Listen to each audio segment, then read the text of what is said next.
Bonjour à tous, bonjour à tous ceux qui nous regardent en ligne. Pour introduire ce culte, je vais vous lire un passage dans Jean 7, les versets 37 à 39. Le dernier jour de la fête était le plus important. Ce jour-là, Jésus était debout devant la foule et s'écria : « Si quelqu'un a soif, qu'il vienne à moi et qu'il boive. Celui qui croit en moi, des fleuves d'eau vive couleront dans son cœur, comme dit l'Écriture. » Jésus parlait de l'Esprit Saint que ceux qui croyaient en lui allaient recevoir. À ce moment-là, l'Esprit n'avait pas été encore donné parce que Jésus n'avait pas été encore glorifié. Voilà, le Seigneur, dans ce texte, nous parle d'un fleuve qui coule dans le sein du croyant. C'est une promesse merveilleuse parce que le Seigneur nous appelle, à travers cette image, à rentrer dans une plénitude de vie. Le Seigneur, ce matin, veut vraiment nous bénir, veut vraiment nous combler. Ce matin, nous allons venir à Jésus, nous allons rentrer dans sa présence, mais c'est pas pour une routine, c'est pas par une habitude, mais c'est vraiment pour rentrer dans ce fleuve de vie. Ce matin, le Seigneur veut nous renouveler, le Seigneur veut nous bénir, le Seigneur veut nous fortifier. En préparant ces moments, je pensais aussi à ce texte de l'Ancien Testament où le prophète Ézéchiel voit le temple qui sera rebâti dans le millénium. Et il est dit que de ce temple coulera un fleuve et que ce fleuve redonnera la vie à la mer morte et redonnera et fera croître des arbres fruitiers. Vraiment, il y a une plénitude de vie. Le Seigneur, ce matin, veut vraiment nous faire rentrer dans une nouvelle dimension. Soit pas vraiment un culte habituel, soit pas un culte, mais ça soit vraiment un moment de communion où nous allons rentrer dans la présence de Dieu et où toute sa vie va se développer en nous. Vraiment, le Seigneur veut nous conduire plus loin. Et ce matin, je vous invite vraiment à rentrer dans cette présence afin que vraiment la bénédiction de Dieu coule dans vos vies. Merci encore, Seigneur Jésus, ce matin. C'est vraiment encore une grâce, Seigneur, de nous approcher de toi, Seigneur Jésus. Nous savons, Seigneur, lorsque nous venons dans ta présence, ce n'est pas par habitude, ce n'est pas par hasard, mais c'est parce que tu as des projets pour nos vies et tu veux nous bénir, tu veux nous combler, Seigneur Jésus, de ce fleuve de vie. Tu veux nous faire rentrer dans cette nouvelle dimension avec toi, Seigneur. Alors je prie, Seigneur Jésus, pour que ce matin, nous rentrions vraiment dans cette dimension de vie, nous rentrions dans cette plénitude de grâce, Seigneur. Merci parce que tu veux faire couler ce fleuve en nous et ce matin, vraiment, je prie pour que ce fleuve d'eau vive coule en nous. Amen. Alléluia. Soyez bienvenus à tous. Merci à vous qui nous regardez aussi ce matin. Le Seigneur est fidèle, amen, et je crois que ce matin, il est présent au milieu de nous parce que nous assemblons en son nom. Et ce matin, je crois que le Seigneur veut aussi nous conduire dans sa présence, nous toucher, qu'on le laisse agir ce matin. Laissons entrer le roi de gloire, c'est ce que dit ce prochain chant, et acclamons-le. Oui, le Seigneur mérite toute l'adoration, la gloire. Il nous a sauvés, il l'a fait pour nous, par amour. On ne mérite rien. Et ce matin, qu'on s'approche de lui simplement et qu'on dépose tout à ses pieds, alléluia, et laissons nous conduire dans sa présence par son esprit. Alléluia, laissons entrer le roi de gloire.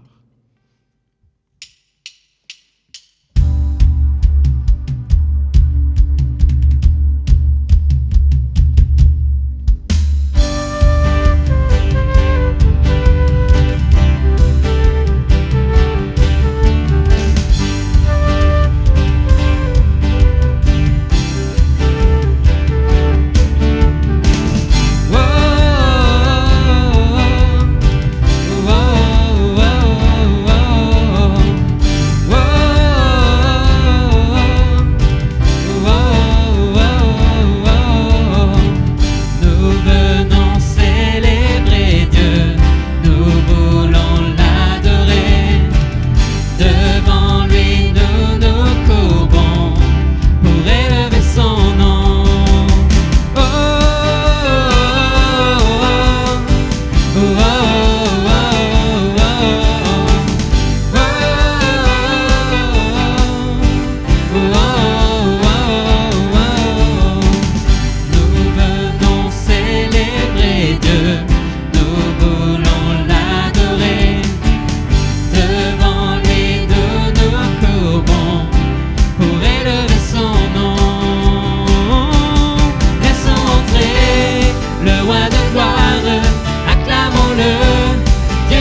et Seigneur. Laissons entrer le roi de gloire, acclamons-le, Dieu de victoire, il est vainqueur, faisons-lui place, il est roi et Seigneur. Oh, oh, oh, oh, oh, oh, oh, oh.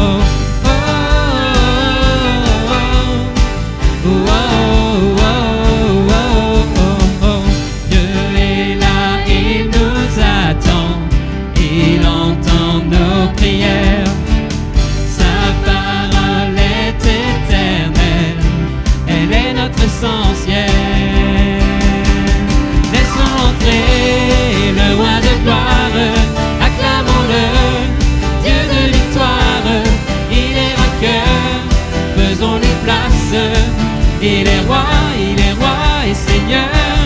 Laissons entrer le roi de gloire, acclamons-le, Dieu de victoire, il est vainqueur, faisons-lui place, il est roi et Seigneur.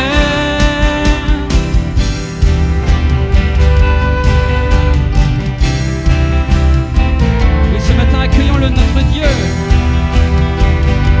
Oui, ce roi merveilleux, ce roi glorieux. Accueillons notre Dieu, il est le merveilleux, glorieux, majestueux. Accueillons notre Dieu, il est le merveilleux, glorieux, majestueux. Laissons entrer le roi de gloire, acclamons-le, Dieu de victoire, il est vainqueur, faisons-lui place, il est roi et Seigneur. Laissons entrer le roi de gloire, acclamons-le, Dieu de victoire, il est vainqueur, faisons-lui place, il est roi et Seigneur. Oh, oh, oh, oh, oh, oh, oh, oh, oh, oh.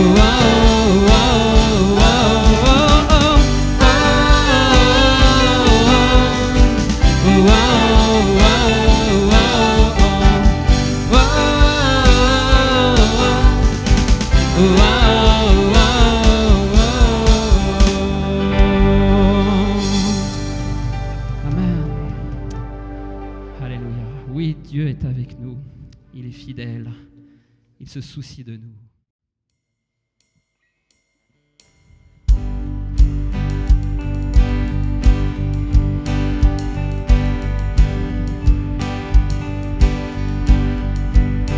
Qui est l'homme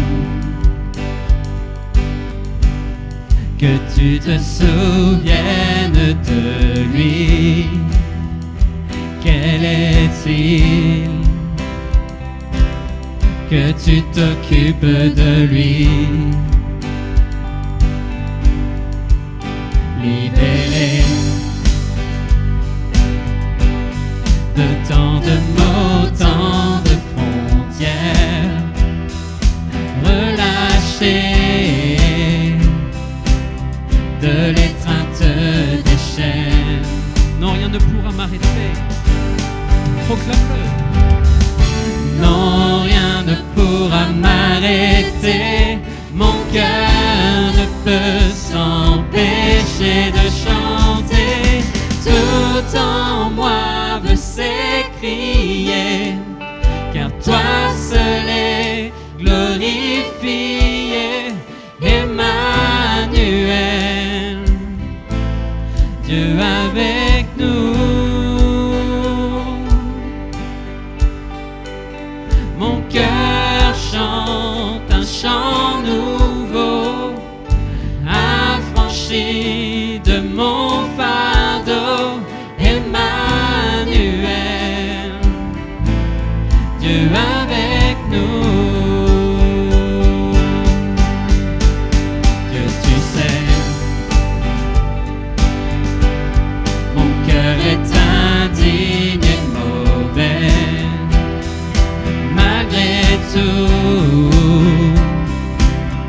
tu m'offres l'amour parfait.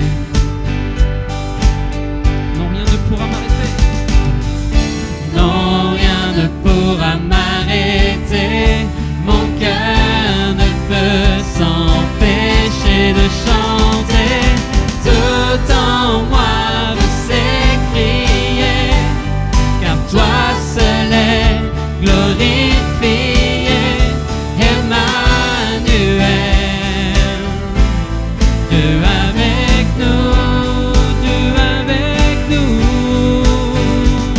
Mon cœur chante un chant nouveau, affranchi de mon fardeau. Emmanuel, Dieu avec nous. Regarde cette croix. Au regard de cette croix, bien humblement présent, accepte-le d'un cœur reconnaissant. Au regard de cette croix, bien humblement présent, accepte-le d'un cœur reconnaissant.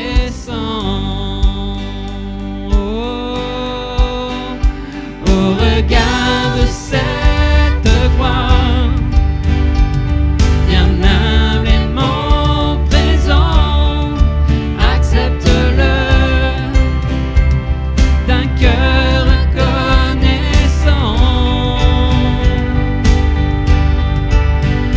Au regard de cette croix,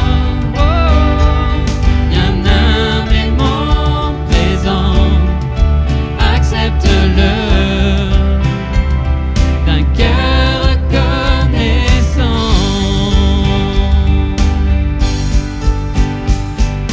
Tout en moi veut s'écrier, toi seul est glorifié. Emmanuel,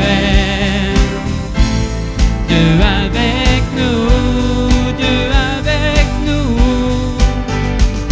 Mon cœur chante un chant nouveau, affranchi de mon fardeau. Emmanuel,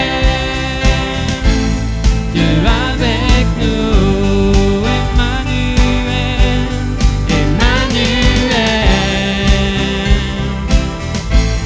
Dieu avec nous. Emmanuel,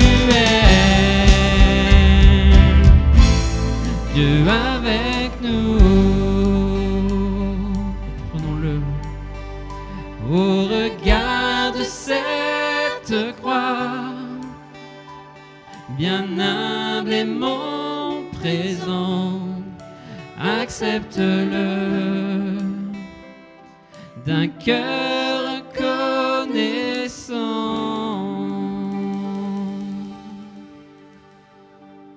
Alléluia, Seigneur.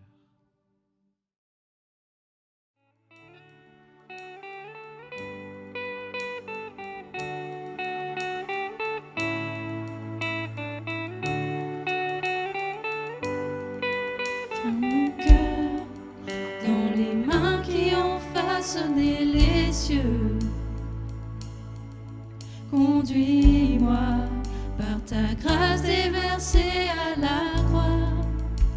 Tu m'as remis debout, les pieds sur un rocher. Tu m'appelles par ton nom, blanc mon cœur à nouveau. Libéré, et mon cœur sait que c'est pour ta gloire. Je me lève avec plus d'une raison de chanter. Tu m'as remis debout, les pieds sur un rocher. Tu m'appelles par ton nom, blanc mon cœur nouveau. Oui, alors me voici, Seigneur. Me voici, bras grands ouverts, j'ai besoin de toi. Oui, dis-lui, j'ai besoin de toi. Tiens mon cœur à tout jamais, oh mon âme t'adore. Quand j'étais brisé, par amour tu t'es donné. Le péché n'a plus d'emprise, car ta grâce me libère. Et cette grâce a dépouillé le tombeau. Amen. Toute ma honte demeure impuissante en ton nom, portant les meurtrissures. Tu n'as rien retenu, ta victoire sur la mort me donne la vie à jamais. Me voici, Seigneur. Me voici, bras grands ouverts, j'ai besoin de toi. Tiens mon cœur à tout jamais, oh mon âme t'adore. Quand j'étais brisé, par amour tu t'es donné. Le péché n'a plus d'emprise, car ta grâce me libère. Guéri, pardonné, toutes mes chaînes sont tombées. Non, la mort n'a plus d'emprise, car ta grâce roule la pierre. Et ta grâce me libère, ta grâce me libère, ta grâce me libère, ta grâce me libère. Oh, oh, oh. Alléluia. Et ce matin, approchons-nous du trône de grâce de notre Dieu. Élevons-lui un parfum de louange, alléluia, à l'Éternel, car il a fait de grandes choses dans nos vies, nous qui étions errants et perdus. Le Seigneur a agi. Alors ce matin, nous pourrons nous approcher librement, libérés de toutes nos chaînes. Oui, le Seigneur nous a délivrés. Seigneur, soyons reconnaissants, Seigneur, merci. Alléluia.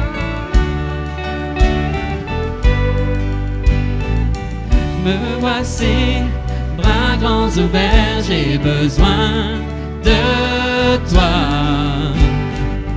Tiens mon cœur à tout jamais, oh mon âme t'adore. Me voici, bras grands ouverts, j'ai besoin de toi. Alléluia. Tiens mon cœur à tout jamais, oh mon âme t'adore. Me voici, bras grands ouverts, j'ai besoin de toi. Tiens mon cœur à tout jamais, oh mon âme t'adore.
me libère.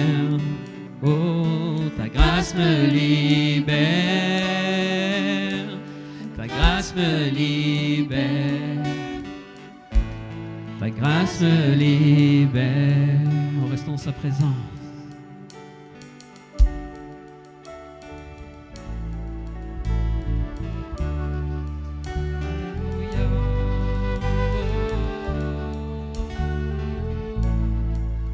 Nous faisons monter notre adoration devant le trône de Dieu. Alléluia.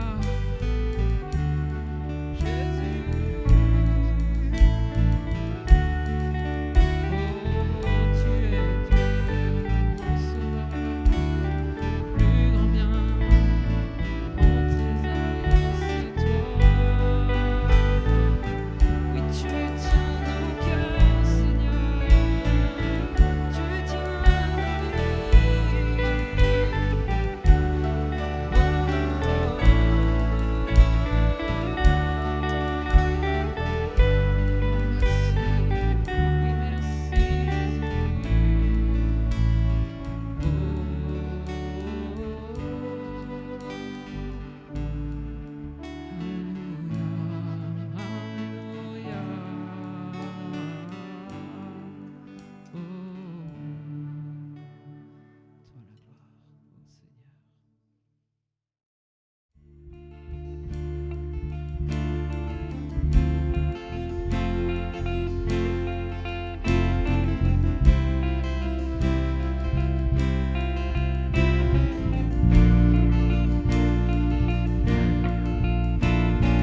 Me voici à genoux devant toi, j'abandonne tout,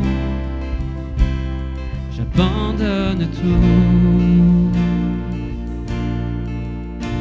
Mon seul désir, alors que tu m'attires, c'est d'être avec toi.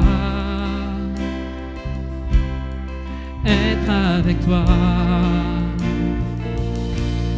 je m'abandonne.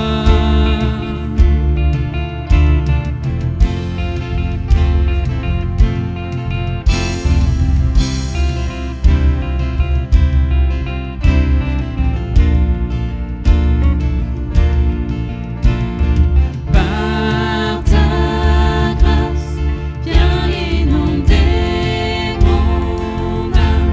J'ai besoin de toi. J'ai besoin de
Je veux te connaître plus. Je veux te connaître plus. Je m'abandonne. Je m'abandonne. Je veux te connaître plus. Je veux te connaître plus.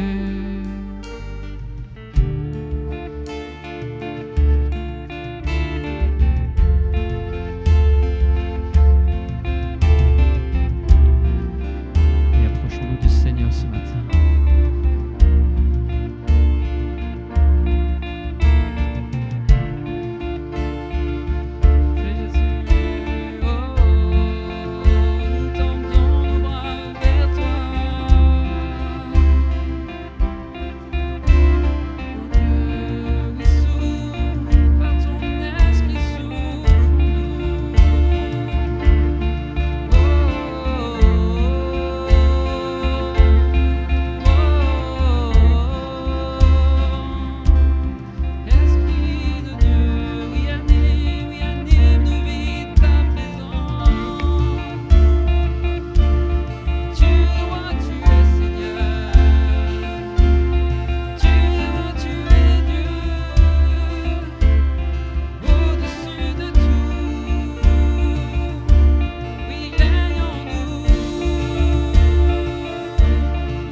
Soyez les bienvenus. Voilà, on a des invités ce matin.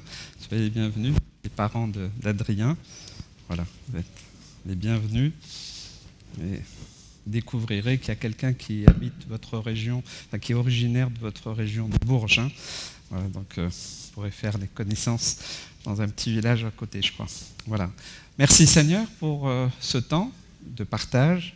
Quelques annonces. Donc aujourd'hui, les enfants qui sont présents avec les moniteurs, monitrices, c'est encore un temps de répétition, donc je peux les libérer maintenant.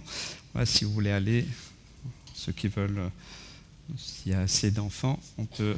Donc, ils vont préparer la fête des enfants qui aura lieu le dimanche 20 juin, donc la semaine prochaine.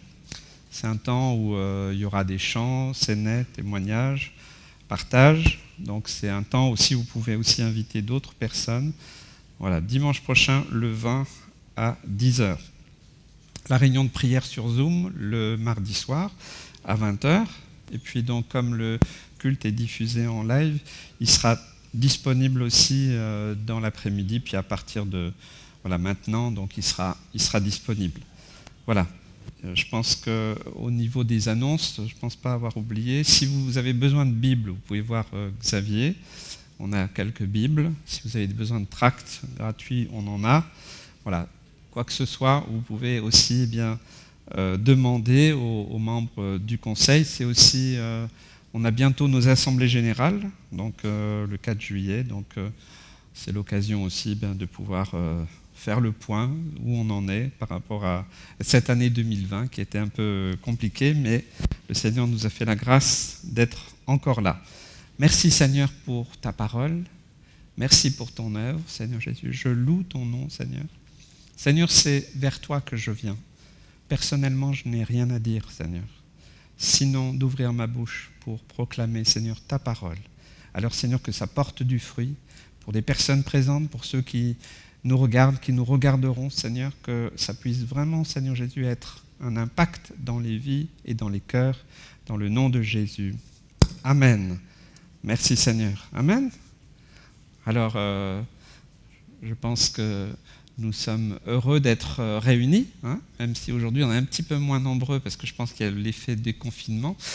Mais voilà, on se réjouit, peu importe, là où 2 ou 3 sont assemblés, Jésus se tient au milieu de nous. Alors soyez les bienvenus. Amen. Voilà.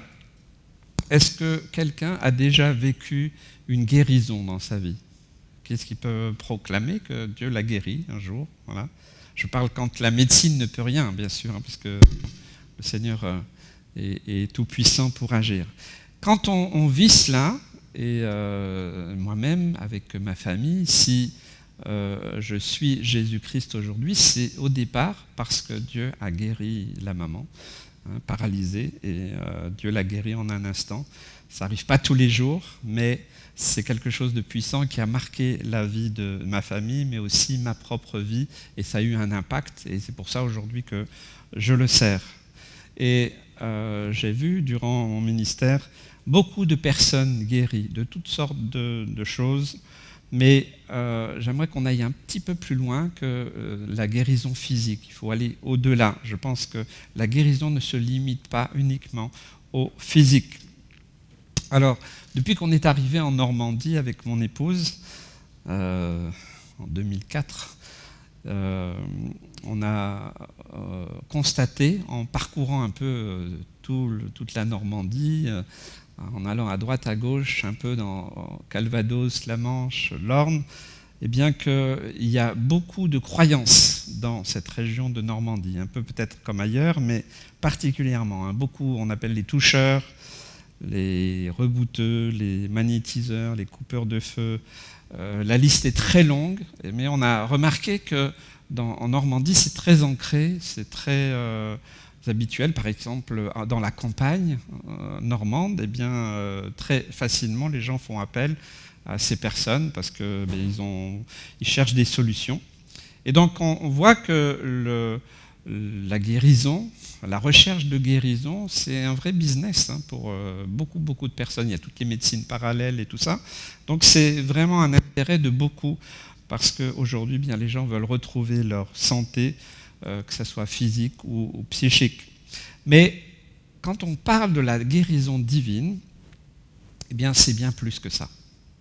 Et je pense que c'est important de ne pas s'arrêter simplement à je suis malade, je veux être guéri, mais quand on croit en Jésus-Christ, eh bien, nous croyons bien sûr que déjà cela c'est possible par les meurtrissures de Jésus. Mais qu'est-ce que ça veut dire d'être guéri ? Guéri de quoi ? Nous allons voir ce matin un peu plus précisément en allant dans le livre des Actes, au chapitre 14. On va lire. La guérison divine, c'est une guérison complète qui est basée sur l'œuvre de Jésus à la croix. Et je pense que c'est important qu'on y revienne. On va lire chapitre 14 et le verset 1 à 7. À Icône, Paul et Barnabas entrèrent ensemble dans la synagogue des Juifs et ils parlèrent de telle manière qu'une grande multitude de Juifs et de Grecs crurent. Mais ceux des Juifs qui ne crurent point excitèrent et aigrirent les esprits des païens contre les frères. Ils restèrent cependant assez longtemps à Icône, parlant avec assurance, appuyés sur le Seigneur, qui rendait témoignage à la parole de sa grâce et permettait qu'il se fît par leurs mains des prodiges et des miracles. La population de la ville se divisa. Les uns étaient pour les Juifs, les autres pour les apôtres. Et comme les païens et les Juifs, de concert avec leurs chefs, se mettaient en mouvement pour les outrager et les lapider, Paul et Barnabas, en ayant eu connaissance, se réfugièrent dans les villes de la Lyaconie, à Lystre et à Derbe, et dans la contrée d'alentour, et ils y annoncèrent la bonne nouvelle. Alors, quand Paul et Barnabas sont arrivés dans cette ville, à Icône, eh bien, leur objectif principal, c'était de prêcher le message de la bonne nouvelle. C'était ça leur objectif. Et alors, comme il se faisait à l'époque, eh bien, ils allaient en priorité à la synagogue, et puis ensuite dans les lieux, les maisons qui les accueillaient, ou même dans des quartiers de la ville. C'est comme ça qu'ils procédaient dans chaque ville. Donc le premier principe que nous pouvons retenir par rapport à la guérison divine, c'est que d'abord, il doit y avoir cette réconciliation avec Dieu. Nous devons vraiment mettre ça en priorité. L'évangile, le message de la bonne nouvelle de Jésus-Christ, ce qu'il a accompli à la croix, c'est prioritaire. C'est vraiment important. C'est prioritaire même sur n'importe quel type de maladie. Beaucoup de gens aujourd'hui, et même beaucoup de chrétiens, focalisent uniquement leur témoignage uniquement sur la guérison physique. Alors on voit toutes sortes de mouvements aujourd'hui dans le monde, aller prier pour les gens dans les rues. Alors je me suis posé la question, les gens sont guéris, peut-être certains sont guéris, certains ne sont pas guéris, certains, voilà. Mais je me pose la question, est-ce qu'ils ont connaissance du message de la bonne nouvelle? Et je pense que ça, c'est vraiment important et essentiel. Vous savez, j'ai vu tellement de gens guéris dans mon ministère, mais très peu. C'est un peu comme les 10 lépreux, hein. Très très peu qui continuent à suivre Jésus. Parce qu'en fait, quand on est malade, et c'est normal, on veut retrouver la santé. Une fois qu'on a retrouvé la santé, on veut reprendre nos habitudes. C'est humain, ce n'est pas un jugement, mais la réalité est que si nous ne présentons pas Christ crucifié, Christ ressuscité, et son œuvre puissante à la croix, mais aussi la repentance de reconnaître que sans Dieu on ne peut rien, eh bien on peut tronquer le message, et puis les gens prennent leur guérison, et puis ils continuent leur route. Alors il faut continuer à prier, mais je crois que c'est important, c'est en tout cas ce que j'essaye de faire bien simplement, bien humblement. Dans le texte qu'on a lu, les miracles qui étaient opérés sont là pour accompagner, hein, accompagner et prouver que le témoignage de Paul et Barnabas était vrai, hein, si vous relisez le verset 3. L'évangile, le message de la bonne nouvelle est prioritaire. Amen. Est-ce que vous le croyez ? C'est important que nous puissions, en tant que chrétiens, avoir cette base que la réconciliation avec Dieu, le salut acquis par Jésus à la croix est beaucoup plus important, il est prioritaire, il est essentiel sur tout miracle. Peut-être que certains sont malades ce matin et se posent la question, ou certains ont une infirmité quelconque. Donc la première étape, je crois, c'est d'être réconcilié avec Christ. C'est de faire la paix avec Dieu. C'est essentiel. C'est pas que c'est un truc, c'est pas un système, mais je pense que c'est important que l'Église aujourd'hui, les ministères puissent rappeler ces choses. Parce qu'on a fait souvent de certains ministères, des ministères de guérison, où tout est axé sur la guérison, mais je me souviens que il y avait des sondages sur des campagnes qui étaient faites notamment en Afrique, où des fois des centaines de milliers de personnes venaient, ils remplissaient des cartes de décision, ils venaient surtout pour la maladie, et puis quand ils ont essayé de faire on va dire des statistiques, ou d'essayer de retrouver ces gens, très très très peu suivaient Christ, très peu étaient intégrés dans des églises. La preuve, c'est que voilà, les gens ont des besoins et ils cherchent à résoudre leurs besoins. Je dis encore une fois que c'est pas mal de faire ça, mais pour nous, nous devons apprendre à mettre le message de la bonne nouvelle en priorité. Et je pense que ça, c'est vraiment important. La première étape, donc, c'est d'être réconcilié avec Christ. Et la guérison physique, elle n'est pas automatique. C'est pas automatique. Il arrive que, certains, vous l'avez expérimenté, vous l'avez vu autour de vous, il arrive que Dieu ne guérisse pas. Et ça, c'est la vérité. Et il faut aussi le dire, parce qu'on ne peut pas faire croire des effets d'annonce que Dieu guérit tout le temps, toujours, de tout. Attention, heureusement que Dieu a créé aussi l'intelligence, la médecine, le bon sens, pour aussi nous donner aussi des pistes. Mais quand les hommes ne peuvent plus rien, quand on s'adresse à Dieu, alors oui, il y a souvent des miracles, et je l'ai vu ici et ailleurs, j'ai vu Dieu agir. Amen. Donc, il veut aussi des fois nous parler par la maladie, par des fois des non-réponses qu'on pourrait peut-être considérer comme c'est pas normal, pour éviter de rentrer dans la rébellion ou dire pourquoi. Et ça peut être un blocage dans notre vie chrétienne.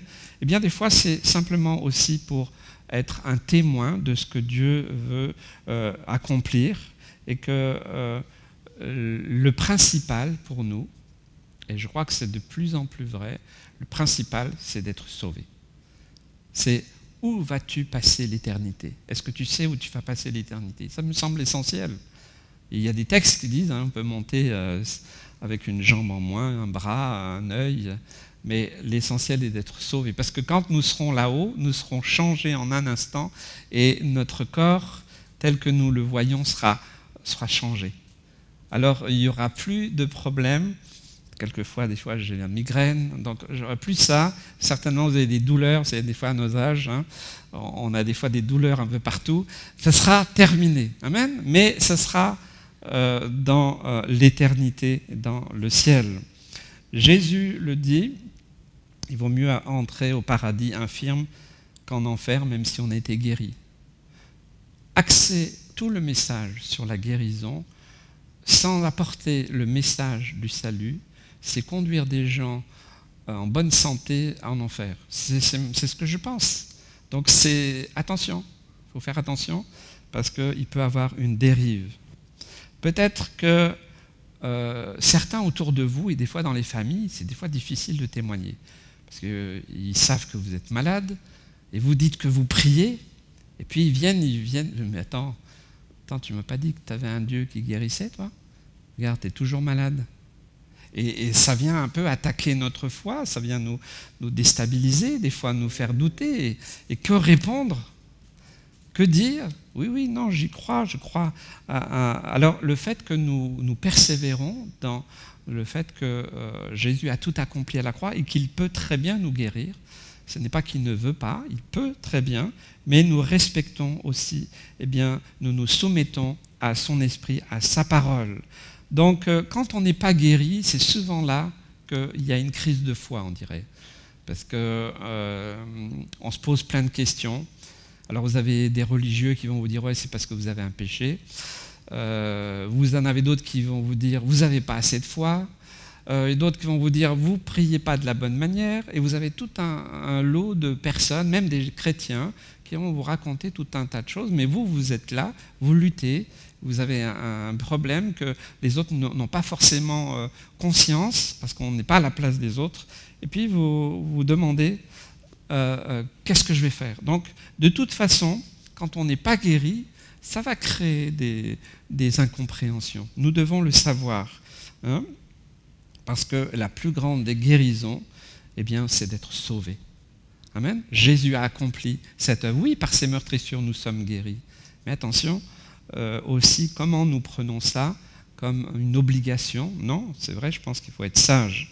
Les apôtres, même s'il y a eu une division sur le sujet à Icône, ils ont continué à prêcher l'évangile. Ok, ils sont partis de la ville parce qu'ils risquaient d'être lapidés, mais qu'est-ce qu'ils ont fait? Ils n'ont pas dit « ah, on est découragés, c'est pas possible ». Non, ils ont continué, ils ont été dans d'autres villes pour annoncer le message, c'est ce qu'ils disent au verset 6. Ils se réfugièrent dans les villes de Lyaconie, Lystre et Derbe, et dans la contrée d'alentour, et ils y annoncèrent la bonne nouvelle. On continue, le verset 8 à 10. À Lystre se tenait assis un homme impotent des pieds, boiteux de naissance, et qui n'avait jamais marché.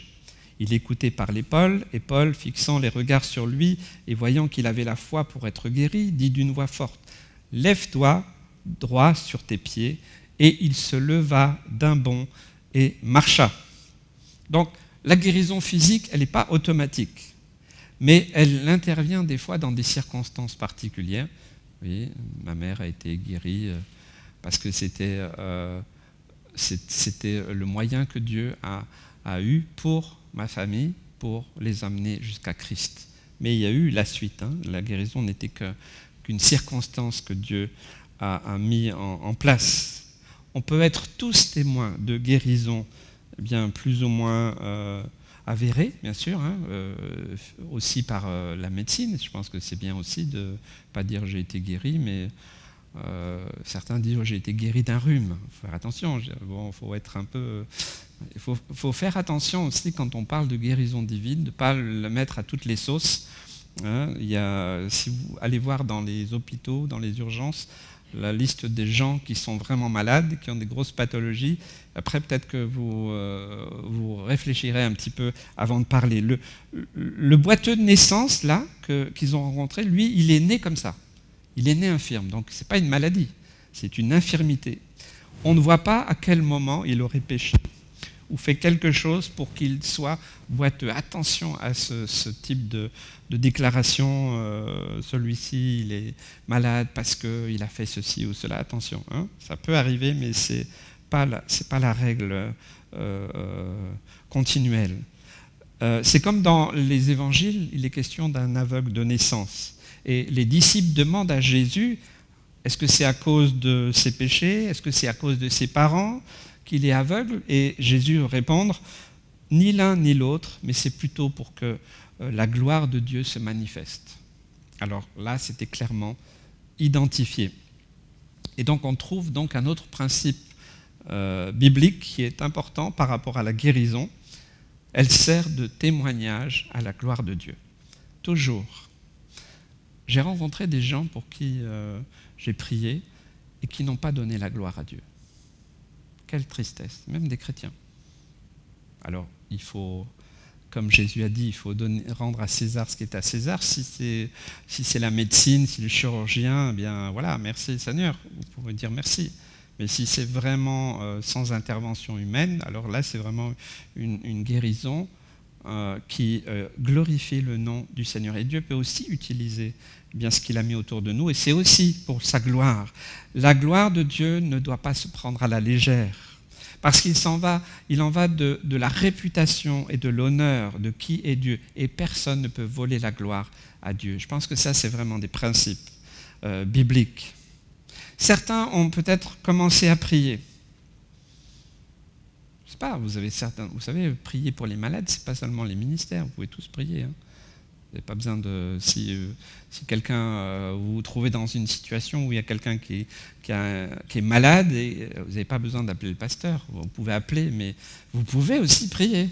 Ce n'est pas réservé au pasteur. Après, il peut y avoir des cas où c'est plus particulier, où donc il faut une révélation de Dieu. Mais je pense que quand on prie, eh bien, la différence, c'est qu'est-ce qu'on va faire quand la personne est guérie. Ah ouais, c'est super, moi j'ai un drôle de don là, c'est bien. Alors on commence à se glorifier soi-même et on ne donne pas la gloire à Dieu.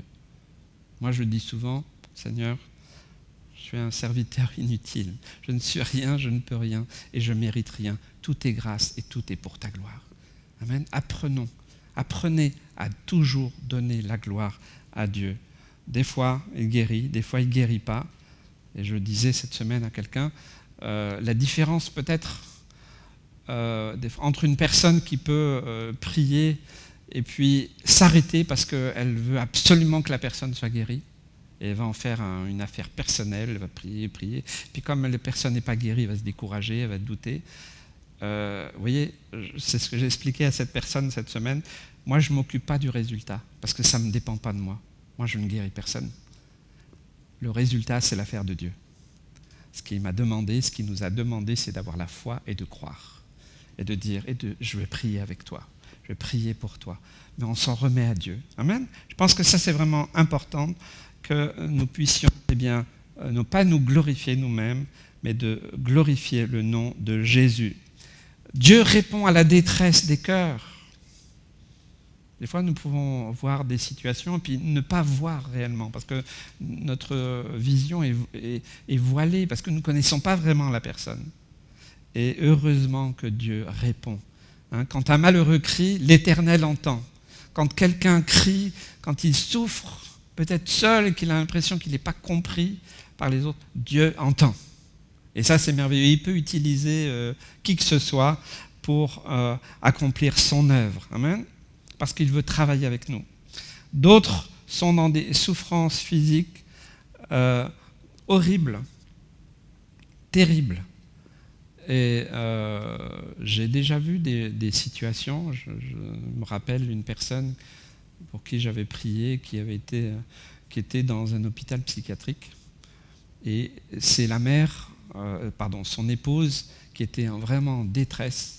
Et vraiment, le Seigneur m'a saisi d'amour et de compassion pour cette sœur qui épanchait son cœur de voir son mari devenir, un peu fou. Et qu'est-ce qu'il va faire? Alors, simplement, le Saint-Esprit m'a saisi et puis j'ai proclamé une parole de vie, une parole de connaissance que Dieu m'a donnée. J'ai dit, dans 3 jours, il sera sorti. Alors, les gens autour m'ont dit, mais c'est pas moi qui ai dit ça, c'est la gloire de Dieu. Et Dieu lui a redonné la raison, il est ressorti. Sauf que, au début, il suivait l'Évangile, il remerciait le Seigneur, et puis à un moment, il a pris sa guérison, il a retrouvé sa vie, il a retrouvé ses habitudes, et puis il a laissé un peu le Seigneur de côté. Et il avait des rechutes. J'ai été quelques fois, même la nuit, je me rappelle, sa femme m'appelait, il est en crise, et je ne peux rien faire, Et je l'ai averti, je lui ai dit, écoute, Dieu t'a guéri. Tu n'as pas donné la gloire à Dieu. Donne la gloire à Dieu. Fais attention. C'était aussi ma responsabilité. Alors il a essayé et je ne comprenais pas pourquoi il ne voulait pas vraiment suivre Christ. Et il a fallu une révélation. Alors un jour, je l'ai reçu là, dans une pièce. Je lui ai dit, écoute, Dieu m'a révélé une chose. C'est que tu veux bien de Jésus, mais pour toi, la priorité, ce n'est pas Jésus, c'est Marie. J'ai dit, il faut que tu renonces à Marie. Et là, il m'a regardé, droit dans les yeux, il m'a dit, ça, jamais. Jamais. J'étais triste, mais je ne pouvais pas, 2 jours après, il est retourné à l'hôpital psychiatrique. C'est pas parce que, il n'a pas donné gloire à Dieu, il n'a pas voulu de cette guérison. Plus autour, vous voyez, des fois, quand les gens sont très malades, il y a des fois, on en parlait aussi, j'en parlais avec quelqu'un cette semaine, il y a des fois des chaînes de prière. Les chaînes de prière, c'est comme, vous savez, c'est comme une amarre qui retient. Et faisons attention aussi comment nous prions, de quelque manière que ce soit. Et des fois, il faut aussi laisser Dieu faire et se soumettre à sa volonté. Je crois que c'est vraiment important. Et donc cette personne, j'ai essayé de reprendre contact avec lui, mais autour s'est dressé tout un mur. Ils ont fait faire des messes à Paris dans des lieux très très religieux, et ils ont entouré cet homme de religion et même de superstition et même d'occultisme, ce qui fait que lui, il voulait bien, mais toute sa famille a refermé. Et quelle tristesse! Il s'est retrouvé là-bas, il s'est retrouvé là où il était quelques mois avant. Faisons attention, donnons toujours la gloire à Dieu, et nous allons continuer. L'incrédulité aussi, ce n'est pas forcément systématique, peut être un frein aussi. L'évangile est prioritaire, mais ne délaissons pas non plus la guérison physique, parce que Dieu veut aussi nous guérir. Certains peuvent dire, moi j'ai l'évangile, c'est l'essentiel. Et peut-être ça tombe, on pouvait tomber, moi j'ai rencontré des gens qui sont dans un certain fatalisme. Comme diraient les Maghrébins, Mektoub, Inch'Allah, c'est le destin, on n'y peut rien. pauvre monsieur, on n'y peut rien, c'est comme ça. Ou alors certains disent oui, je dois être malade, je dois porter ma croix. Et tout ce genre de discours là, et qui font que, eh bien, ils abandonnent tout espoir de guérison. Si vous êtes malade ce matin, amen. Est-ce que vous croyez que Jésus peut le faire? Est-ce que vous croyez qu'il veut le faire? Ok, chassez l'incrédulité. Et le résultat, ce n'est pas moi, c'est entre Dieu et vous. Amen. Et donnez-lui gloire. Donnez-lui toujours la gloire. Amen. Alors, certains vont dire, est-ce que vous avez la foi? Ouais, ça dépend, hein, il y a plusieurs types de foi. Hein. Il y a la foi du charbonnier. Hein. Il y a toutes sortes de foi. Est-ce que vous croyez que Dieu peut faire quelque chose? Parce qu'on est souvent bombardé. Je parlais avec quelqu'un cette semaine, il me disait, j'ai du mal à rentrer dans la prière parce que mon cerveau est inondé de plein de messages. Alors je lui expliquais que pour moi, quand on prie, c'est comme quand on va à la rencontre d'une personne importante à qui on a pris un rendez-vous. Alors d'abord, on se prépare pour le rendez-vous. Ensuite, on rentre dans la salle d'attente. C'est le temps où nous pouvons prier, nous pouvons... Surtout, moi, je vous invite à adorer. Si vous n'arrivez pas à prier, commencez par louer et adorer. Hein? Louer et adorer le Seigneur. Et puis aussi, déposer toutes ces pensées qui viennent, qui veulent vous captiver pour vous empêcher de prier. Et puis ensuite, la porte s'ouvre et on est dans sa présence. C'est un peu comme ça que je visualise la prière. Et alors, on est dans sa présence. Alors là, on est dans son écoute. On n'est pas forcément dans une recherche particulière, mais on est juste dans sa présence. Et c'est la même chose aussi pour la guérison. Nous croyons que Dieu est un Dieu d'amour. Amen. Dieu est un Dieu de grâce. Il veut le meilleur pour chacun de nous, mais il est mort à la croix pour cela, mais il est mort pour nous sauver, pour nous délivrer. Et si aujourd'hui, eh bien, vous n'êtes pas guéri, eh bien, ne vous en prenez pas au Seigneur. Ne vous en prenez pas, peut-être, certains vont dire, ah, ben, je n'ai pas été voir la bonne personne, je n'ai pas été voir le bon ministère. Non, Dieu peut guérir à tout moment, en tout temps, et il est tout puissant. Donc n'abandonnez pas l'espoir que Dieu peut vous guérir et qu'il veut vous guérir. Amen. Je le crois. Amen.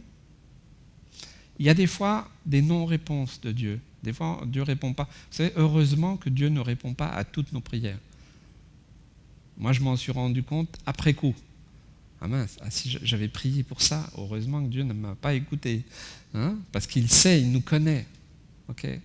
Et des fois, à travers... Je connais plusieurs témoignages de personnes qui ont été malades et puis se sont retrouvées à l'hôpital. Et puis c'était en fait l'occasion pour parler à quelqu'un qui est venu au Seigneur. Il y a des fois des choses comme ça. Nous ne pouvons pas limiter Dieu. Il y a des personnes qui aussi ne croient pas, c'est pas qu'ils ne croient pas, mais ils ne veulent pas être guéris. Alors il y a plein de raisons. Vous savez, aujourd'hui, on vit dans un monde quand même un peu assisté. Il y a des aides, et je me souviens d'une personne qui m'a dit « Ah ben non, si je suis guéri, je vais devoir aller travailler. Hein, donc, j'ai pas trop envie, hein, je touche la côte aux rep, j'ai pas envie. » Vous voyez, il y a aussi des choses très pratiques. On vit dans un monde où il y a des réalités. Donc, je dis « Écoutez, c'est votre choix, je le respecte. » Vous voyez, on ne peut pas limiter simplement les gens sont guéris, les gens ne sont pas guéris. Faites attention, des fois, il y a des particularités. Il y a aussi, donc l'incrédulité. Pour l'incrédulité, il y a une solution. Eh bien, c'est de demander comme ce père qui a crié à Jésus, « Je crois, viens au secours de mon incrédulité. » Combien de fois nous avons aussi cette incrédulité qui peut nous atteindre? Quand on ne voit que l'aspect physique de la guérison, des fois, c'est trop limité, parce qu'il faut vraiment connaître la personne. Il peut avoir des problèmes psychiques, psychologiques, comme la dépression et autre chose. Dieu veut aussi guérir aussi de ces maux. Amen. Est-ce que vous le croyez? Amen. Moi, je me souviens d'une personne, la première fois qu'elle est rentrée dans cette salle, elle est venue à la prière à la fin du culte. Et c'était une personne qui était en dépression. Elle a été libérée ce jour-là, le premier jour qu'elle a mis les pieds ici. Parce que, eh bien, elle s'attendait au Seigneur. Amen. Dieu est tout puissant. Il n'y a pas de limite. Amen.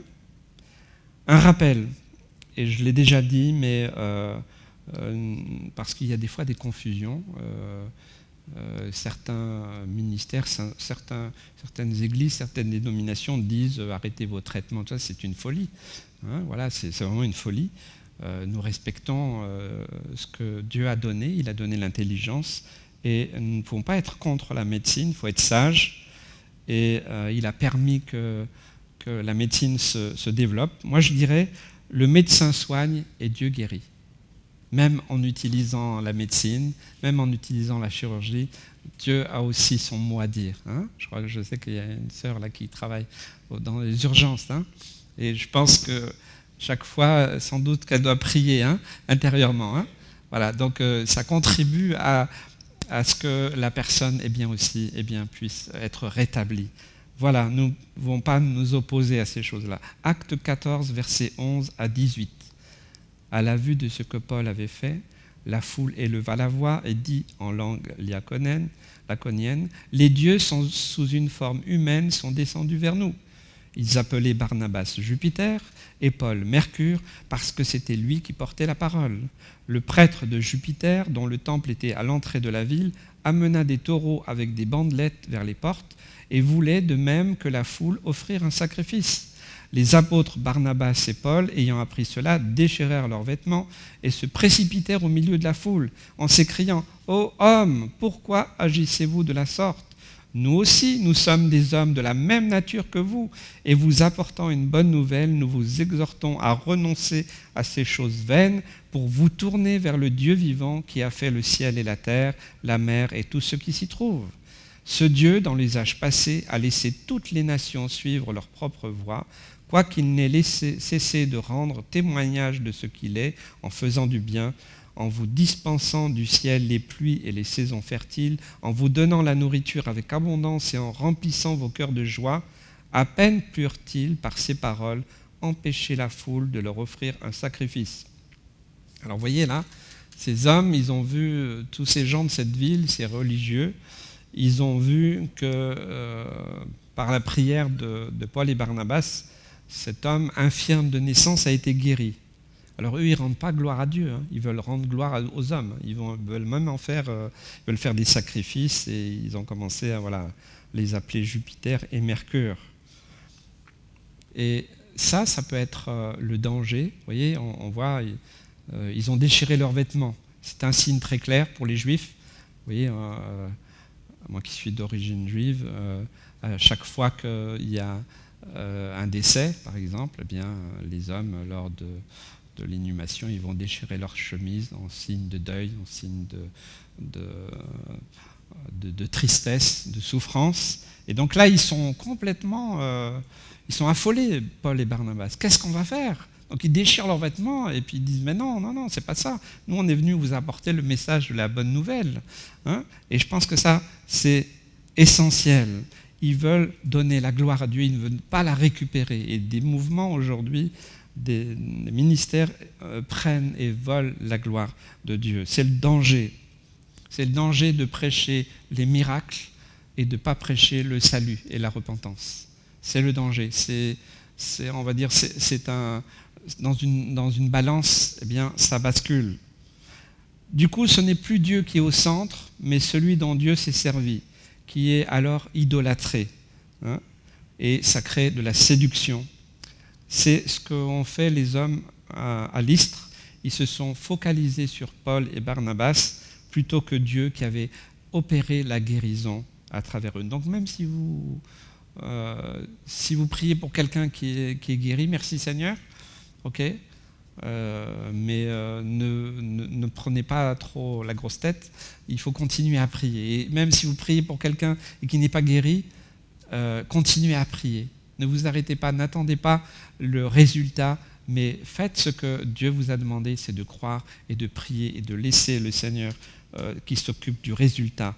Parce qu'il y a un processus dans la guérison. Des fois c'est immédiat, des fois ça peut être un chemin, parce que Dieu veut nous faire comprendre aussi certaines choses. La question de l'idolâtrie dans cette ville, ça peut être aussi une question de blocage pour certains par rapport à la guérison.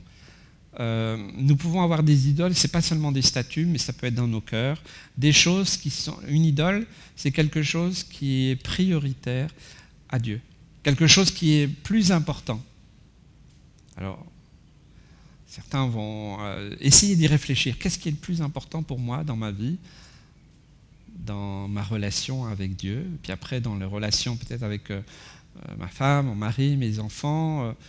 Essayez de voir par cercle qu'est-ce qui est le plus important, quelles sont vos priorités. Vous allez apprendre, peut-être discerner que peut-être qu'il y a quelque chose qui est plus important que Dieu. Et dans ce cas-là, eh bien, c'est une idole dans vos cœurs et Dieu va vous demander eh bien, de l'abandonner. Voilà. Qu'est-ce qu'on fait pour les idoles? On les abandonne et on y renonce. Et si jamais c'était une idole, on va dire, identifiée, hein, comme ça m'est arrivé des fois, vous savez, on reçoit des cadeaux. Des fois, des cadeaux, c'est des cadeaux difficiles à porter. Hein, moi, je me souviens de personnes qui avaient reçu des bouddhas, des masques africains. J'en parlerai une autre fois, mais si vous avez des masques de certains pays qui ont été enlevés dans les tombes, hein, parce que c'est des masques pour passer de la mort à une autre vie, donc c'est occulte. Et vous mettez ça dans vos maisons, je vous assure qu'il peut y avoir des choses qui peuvent se passer. Donc une idolâtrie, quelque chose peut-être qui fait que, et je donne souvent ce conseil, ne croyez pas les religieux qui vont vous dire ceci, cela, mais faites vous-même le test, prenez la Bible, décidez de lire la Bible à haute voix. Est-ce que vous pouvez lire la Bible à haute voix partout dans votre maison, dans chaque pièce? Vous allez faire vous-même le test. Et si un endroit vous n'arrivez pas, je vous assure, c'est du vécu, donc par expérience. S'il y a un endroit dans votre maison que vous n'arrivez pas, c'est qu'il y a quelque chose qui... voilà, parce que Dieu est un Dieu jaloux, il ne se partagera pas avec même pas l'image d'un autre Dieu. Et c'est comme ça qu'on peut faire du ménage et chasser les idoles. Ça peut avoir une importance. Je me souviens, un jour, des personnes ont appelé des pasteurs, et parce que les enfants faisaient des cauchemars toutes les nuits, ils venaient d'aménager dans une maison, tout le monde dormait mal, les enfants étaient agités, et ils ne comprenaient pas, alors ils ont fait venir des gens pour prier, rien.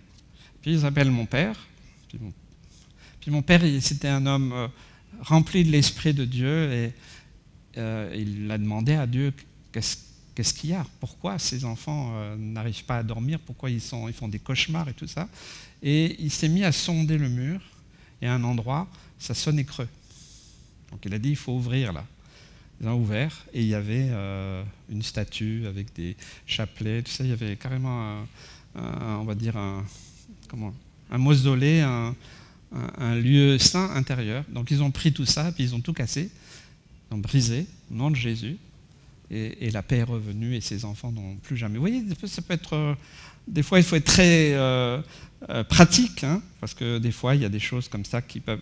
Toute représentation d'un autre Dieu, je vous assure, s'empêche de prier, s'empêche de lire la Bible. Parce que Dieu, si vous relisez la première alliance, Dieu est un Dieu jaloux. Qu'on le veuille ou pas, il ne se partagera pas avec un autre. C'est pour ça qu'il veut absolument tout, que nous puissions abandonner toute idole. Et l'idolâtrie, c'est la chose la pire que Dieu supporte. Dans toute l'histoire de la parole de Dieu, on voit que Dieu reproche à Israël et à d'autres eh bien, leur tendance à retourner dans l'idolâtrie. Certains ne veulent pas abandonner leur péché. Ce n'est pas systématique, mais ça peut aussi être aussi un blocage. Qu'est-ce qui peut empêcher que je sois guéri? Hein, il y a des textes comme ça qui parlent. Il y a par exemple pour le baptême, qu'est-ce qui empêche que je sois baptisé? Si tu crois, ça suffit. quelque part, quand on a une idole, est-ce qu'on lui offre des sacrifices? Est-ce qu'on lui a mis une place particulière dans nos cœurs? Il y a aujourd'hui le dieu Mammon, qui est vraiment très présent, hein, ou toute autre sorte, c'est pas à moi d'en faire la liste, mais prier simplement, dire Seigneur, est-ce qu'il y a quelque chose qui est une idole en moi, mais j'en sais rien, je ne l'ai pas vraiment identifié. Même la Bible peut devenir aussi une idole dans notre cœur si nous lisons simplement pour flatter notre ego, hein, ou notre intellect, et qu'il n'y a pas de cœur à cœur avec lui. Donc on peut utiliser la Bible aussi de la mauvaise manière. Abandonne toute forme d'idole. Et je dirais que quand on abandonne l'idole, on remet Dieu à sa place, en priorité, et on commence à le servir. Certains sont guéris simplement en servant, disant me voici Seigneur, voilà, me voici, forme-moi, utilise-moi. Remplacer l'idole par le service pour Dieu. On est sauvé pour servir. Oui, c'est vrai. Certains pensent qu'on est sauvé, et puis une fois qu'on est sauvé, on prend un petit rocking chair ou un hamac, et puis on attend que ça passe. Hein. Bon, il n'y a pas de mal, il n'y a pas de jugement, mais peut-être que si vous ouvrez la bouche dans vos familles, autour de vous, pour dire voilà ce que Jésus a fait pour moi, sans faire de prédication, ça aura un meilleur impact à l'endroit où vous êtes, parce que moi je ne pourrais pas aller dans les cercles que vous fréquentez, et alors ça portera du fruit. Amen. J'ai parlé en introduction de ceux qui consultent aussi les médiums, les magnétiseurs, les coupeurs de feu, les toucheurs. Encore une fois, les gens, ils ont des problèmes, ils cherchent des solutions. Et ça, il n'y a pas de jugement par rapport à ça. Ok, mais quand on va voir ces personnes-là, alors vous savez que Dieu a dit très clairement que le diable, c'est un imitateur. Il limite. Donc il va aussi imiter. Mais la particularité, quand vous allez voir ces gens-là, certains vont dire « oui, je suis guéri ». Mais sachez une chose, et ça c'est un principe clair, biblique, le mal ne fait que se déplacer.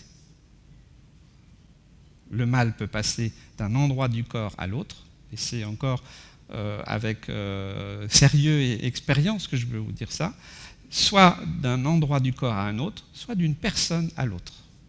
Je l'ai vu tant et tant de fois. Le diable, c'est un menteur et c'est un imitateur. Quand Dieu guérit, il guérit vraiment. Amen. Nous devons croire cela. Donc, ces gens-là, ils vont... En plus, ce n'est pas gratuit, alors que l'évangile, c'est gratuit. Hein. Donc, je pense que c'est important. Mais nous voyons que le monde... Vous savez, quoi qu'il se passe, je me souviens... ma fille ne se souvient pas, on avait fait un voyage d'entreprise, et puis elle était toute petite, et puis elle s'est brûlée.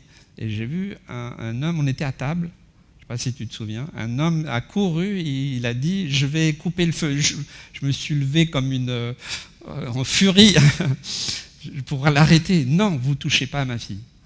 Jamais. » Voilà, parce que quand vous brûlez, les gens vous disent « moi je coupe le feu hein ».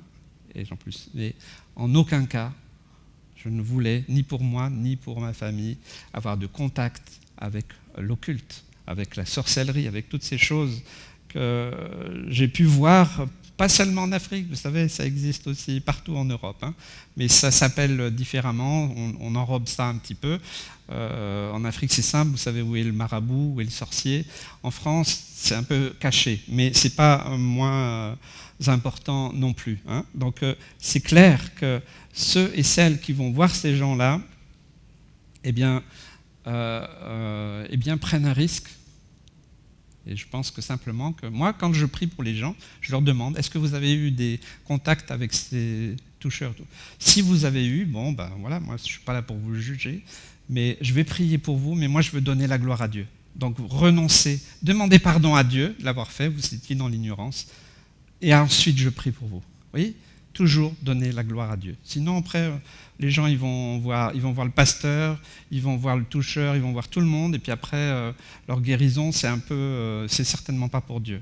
Donc j'ai pris l'habitude, je dis ok, d'accord, vous avez été voir ces gens-là, ok, moi je vous dis, ça c'est le mal, Deutéronome 18, relisez, vous avez consulté les morts ou autre, ok, maintenant vous savez que c'est Dieu qui ne veut pas cela, alors demandez pardon de l'avoir fait, vous étiez dans l'ignorance, je ne vous juge pas, mais ensuite je prie, toujours donner la gloire à Dieu. Alors j'ai vu des choses extraordinaires. Je me rappelle tellement de cas, une personne qui avait payé je ne sais combien de milliers d'euros.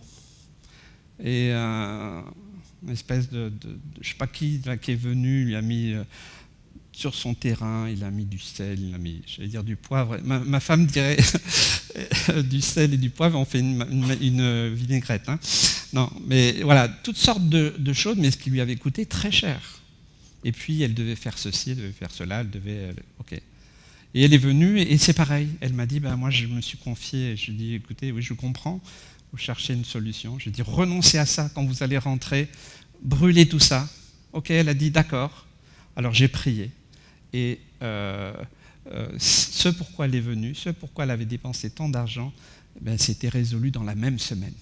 Amen. Dieu est puissant, amen. Mais il faut lui donner toute la gloire. Amen.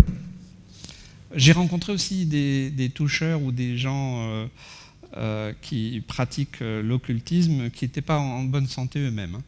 Des fois, on peut se poser des questions quand même. Donc ça m'est arrivé de prier pour des gens qui faisaient l'occultisme, et avant, je leur ai dit, écoutez, il faut abandonner ça.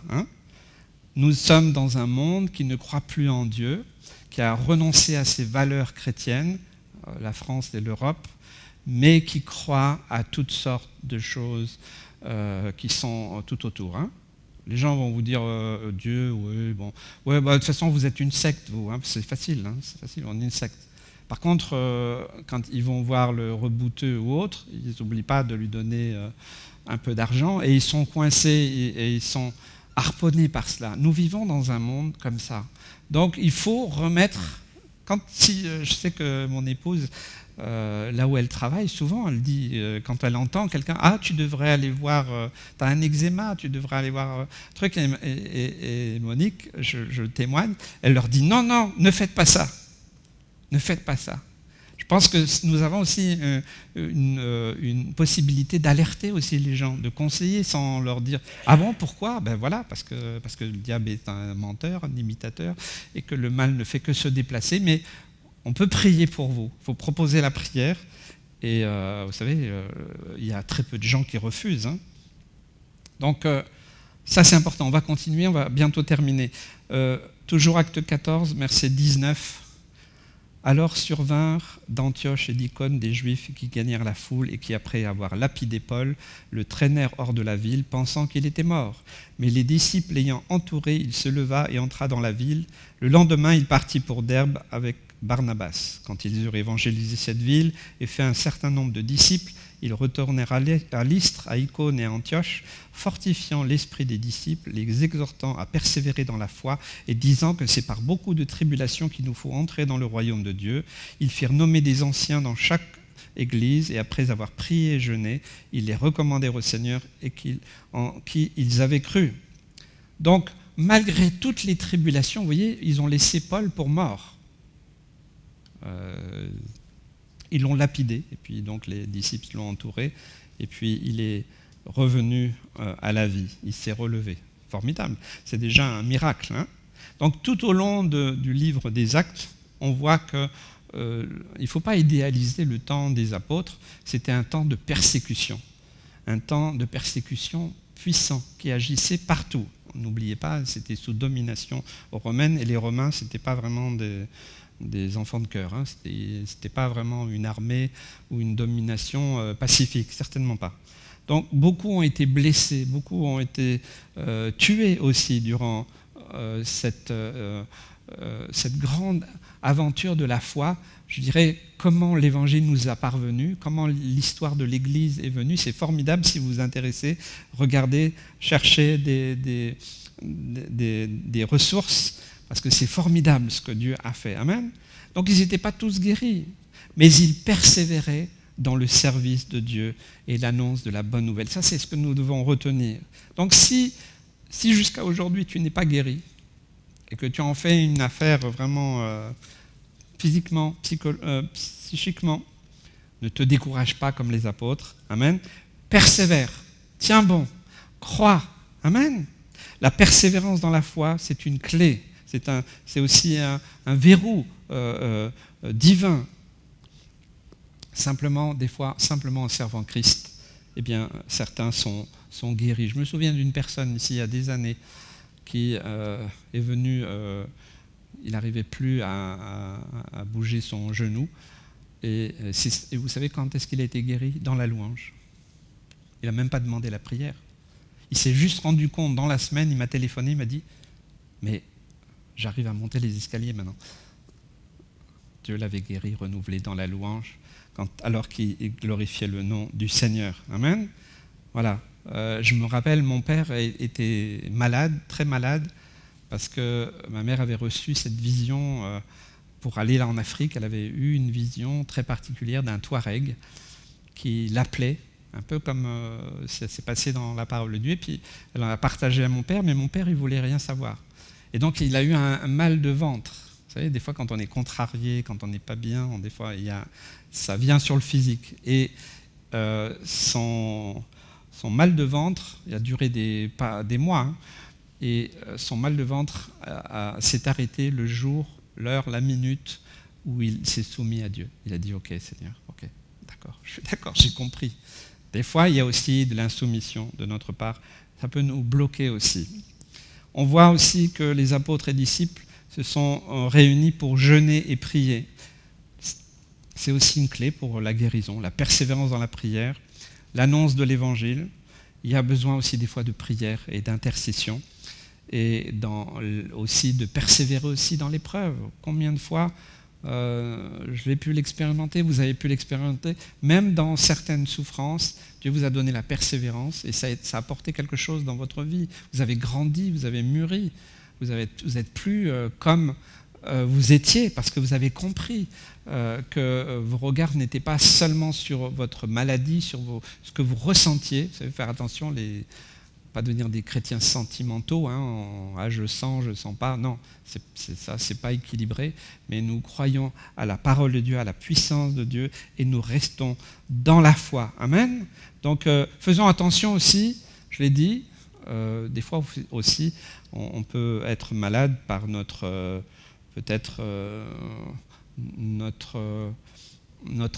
capacité des fois à pas suivre des bonnes règles. C'est vrai aussi, hein. C'est vrai. On peut aussi faire des bêtises. On peut aussi pas manquer de jugeote. Hein. Donc, faisons attention. C'est un tout. N'accusons jamais Dieu de quelconque maladie. Vous n'êtes pas malade, personne n'est malade parce que Dieu a envoyé la maladie. Moi, je n'y crois pas. Dieu n'envoie pas le mal. Jamais. Mais des fois, il permet. Faites attention. C'est une nuance qui est très importante.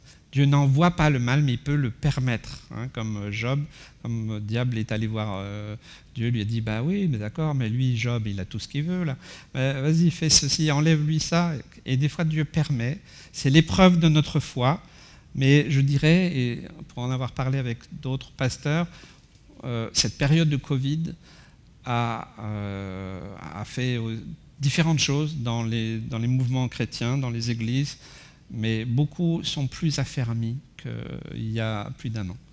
Parce que certains dépendaient que du pasteur, de l'église, des réunions, mais voilà, on a été privés de tout ça pendant plusieurs mois, et alors la foi a grandi dans les vies, dans les cœurs. Ça, c'est quelque chose qui peut être au bénéfice de cette épreuve. On ne sait pas jusqu'à quand elle durera, mais je crois vraiment que ça a été, en tout cas, plusieurs pasteurs le reconnaissent dans leur église, c'est que beaucoup sont plus affermis, sont plus persévérants, ils ont traversé ça, alors que ce n'était pas facile. Je termine. Il y a un dernier conseil. Voilà, je vais demander au groupe de louanges, on va chanter un dernier chant, et puis je me tiendrai à la disposition pour prier, mais la dernière clé, on va dire, pour la guérison, et peut-être que j'aurais dû commencer par là, mais je pense que c'est important, c'est le pardon. Pardonner. Le non-pardon, c'est un obstacle. Et je pourrais vous donner aussi quelques exemples. voilà, d'avoir de la haine contre quelqu'un, laisser des ragots, voilà, pardonner.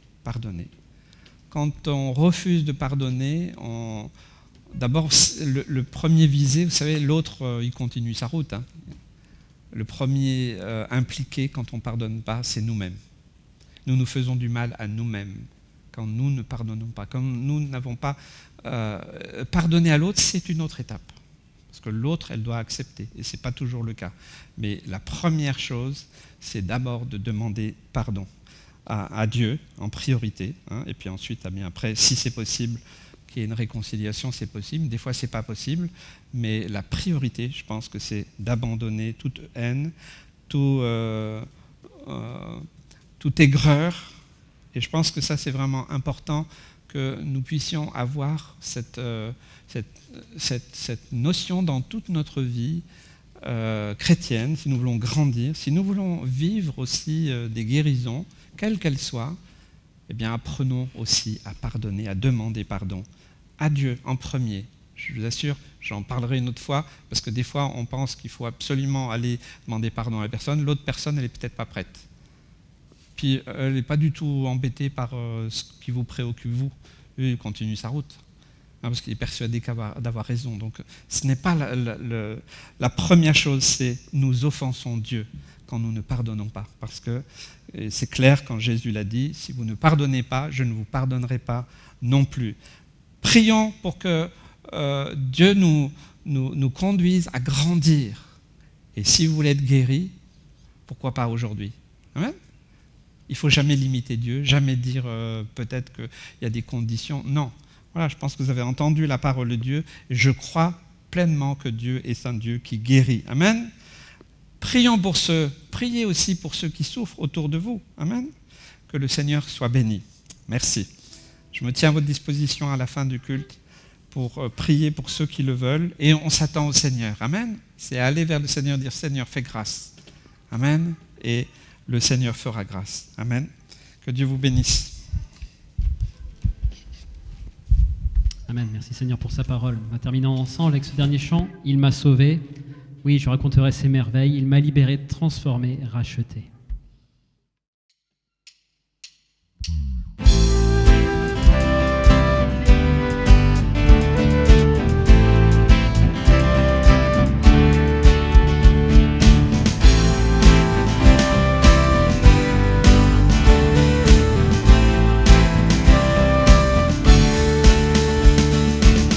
Je raconterai ses merveilles, je bénirai son nom. Le cœur débordant, je célèbre mon Dieu car il est bon. Mon âme est en fête et je crie la joie de le connaître.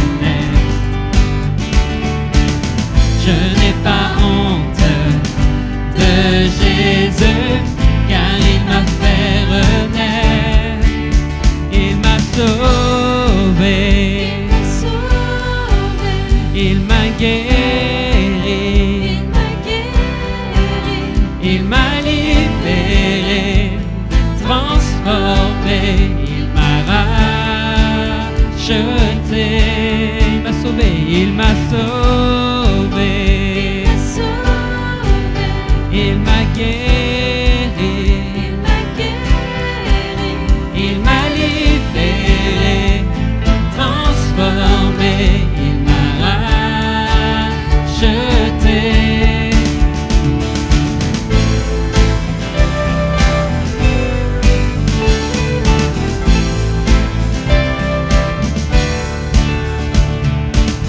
Christ est ma victoire, ma justice, ma force et mon appui. Sans un seul regret, je vivrai pour lui sans compromis. Il m'a sauvé, il m'a guéri, il m'a libéré, transformé, il m'a racheté.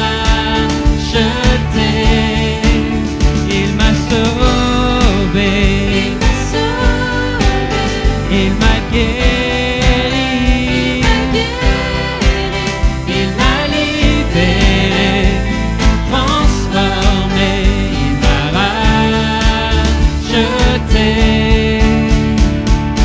Élever Jésus, c'est ce qui réjouit mon cœur. Il est ma raison de vivre. Un jour avec lui vaut bien mieux que 1000 ailleurs. Il est ma raison de vivre. Élever Jésus, c'est ce qui réjouit mon cœur. Il est ma raison de vivre. Un jour avec lui vaut bien mieux que 1000 ailleurs. Il est ma raison de vivre. Il m'a sauvé, sauvé, sauvé. Il m'a guéri, il m'a guéri. Il m'a libéré, Il m'a libéré, il m'a transformé. il m'a transformé. Il m'a sauvé, sauvé, sauvé. Il m'a guéri, il m'a guéri. Il m'a libéré, Il m'a libéré, il m'a transformé. il m'a transformé. Il m'a racheté. Il m'a sauvé, Il m'a sauvé, il m'a guéri.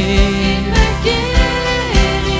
Il m'a libéré, transformé, il m'a racheté, il m'a sauvé, il m'a sauvé, Il m'a sauvé, il m'a guéri, il m'a guéri. il m'a libéré, transformé, il m'a racheté. Élever Jésus, c'est ce qui réjouit mon cœur. Il est ma raison de vivre. Un jour avec lui vaut bien mieux que 1000 ailleurs. Il est ma raison de vivre. Bon dimanche à tous, soyez bénis et bonne semaine.